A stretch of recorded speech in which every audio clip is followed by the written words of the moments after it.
মাননীয় করছেন নির্বাচনী সভা থেকে আমাদের যিনি প্রশাসনিক প্রধান মমতা বন্দ্যোপাধ্যায়, আজকে তার বিরুদ্ধেই আমাদের এই সভা সমাবেশ এবং স্বাভিমান যাত্রা। मुख्यमंत्री है, साथ में पुलिस भी है, आप पुलिस भी के रिपोर्ट लीजिए।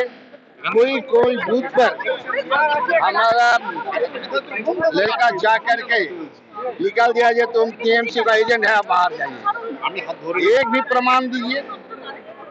मैं जो सस्ती देगा मैं मस्तक से पर ले।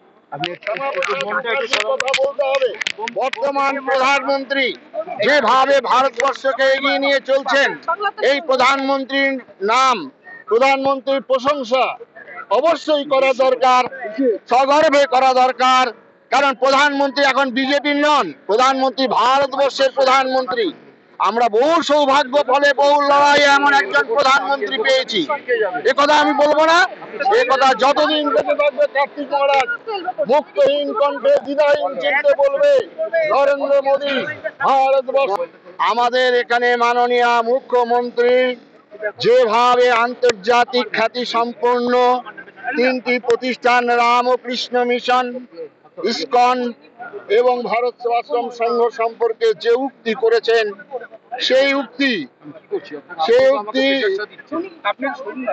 বেদনা হতো, সেই উক্তি হৃদয় বিদারক। সমস্ত মহাত্মা মঠ মন্দিরে তারা আহত যেমন হয়েছেন, লক্ষ লক্ষ আমাদের হিন্দু সমাজের মানুষ, বাঙালি মানুষ তারা আঘাতপ্রাপ্ত হয়েছেন।